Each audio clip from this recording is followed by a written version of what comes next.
माता कात्यायनी कौन है, जानिए 7 रहस्य। नवरात्रि में खासकर माता कात्यायनी की पूजा होती है। छठ पर्व के दौरान भी माता कात्यायनी की पूजा का विधान है। कात्यायनी को माता दुर्गा का एक रूप माना जाता है। आओ जानते हैं माता कात्यायनी के बारे में 7 खास बातें।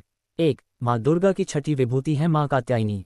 शास्त्रों के मुताबिक जो भक्त दुर्गा माँ की छठी विभूति कात्यायनी की आराधना करते हैं, माँ की कृपा उन पर सदैव बनी रहती है। शास्त्रों में माता षष्ठी देवी को भगवान ब्रह्मा की मानस पुत्री माना गया है। इन्हें ही माँ कात्यायनी भी कहा गया है, जिनकी पूजा नवरात्रि में षष्ठी तिथि के दिन होती है। षष्ठी देवी माँ को ही पूर्वी उत्तर प्रदेश, बिहार और झारखंड में स्थानीय भाषा में छठ मैया कहते हैं। छठी माता की पूजा का उल्लेख ब्रह्मवैवर्त पुराण में भी मिलता है। 2. उत्तर प्रदेश के मथुरा के निकट वृंदावन के भूतेश्वर स्थान पर माता के गुच्छा और चूड़ाम नी गिरे थे। इसकी शक्ति है उमा और भैरव को भूतेश कहते हैं।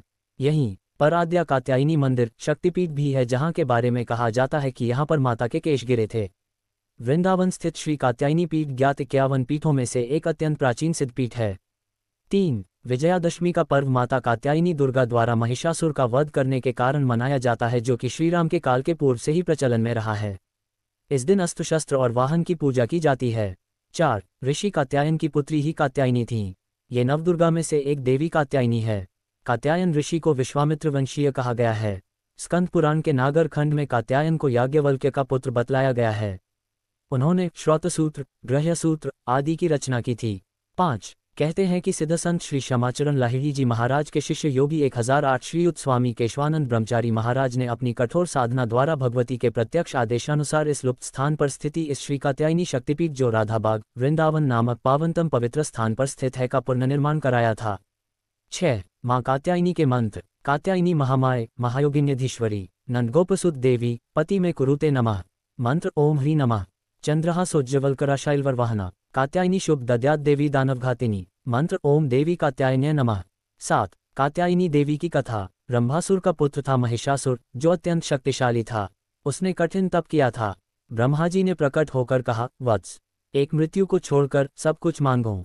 महिषासुर ने बहुत सोचा और फिर कहा, ठीक है प्रभो, देवता, असुर और मानव किसी से मेरी मृत्यु न हो। किसी स्त्री के हाथ से मेरी मृत्यु निश्चित करने की कृपा करें। ब्रह्मा जी एवमस्तु कहकर अपने लोक चले गए। वर प्राप्त करने के बाद उसने तीनों लोकों पर अपना अधिकार जमाकर त्रिलोकाधिपति बन गया। तब भगवान विष्णु ने सभी देवताओं के साथ मिलकर सबकी आदि कारण भगवती महाशक्ति की आराधना की। सभी देवताओं के शरीर से एक दिव्य तेज निकलकर एक परम सुंदरी स्त्री के रूप में प्रकट हुआ। हिमवान ने भगवती की सवारी के लिए सिंह दिया तथा सभी देवताओं ने अपने अपने अस्त्र शस्त्र महामाया की सेवा में प्रस्तुत किए। भगवती ने देवताओं पर प्रसन्न होकर उन्हें शीघ्र ही महिषासुर के भय से मुक्त करने का आश्वासन दिया। भगवती दुर्गा हिमालय पर पहुंची और अट्टहासपूर्वक घोर गर्जना की। महिषासुर के असुरों के साथ उनका भयंकर युद्ध छिड़ गया। एक एक करके महिषासुर के सभी सेनानी मारे गए।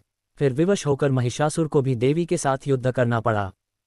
महिषासुर ने नाना प्रकार के मायिक रूप बनाकर देवी को छल से मारने का प्रयास किया, लेकिन अंत में भगवती ने अपने चक्र से महिषासुर का मस्तक काट दिया।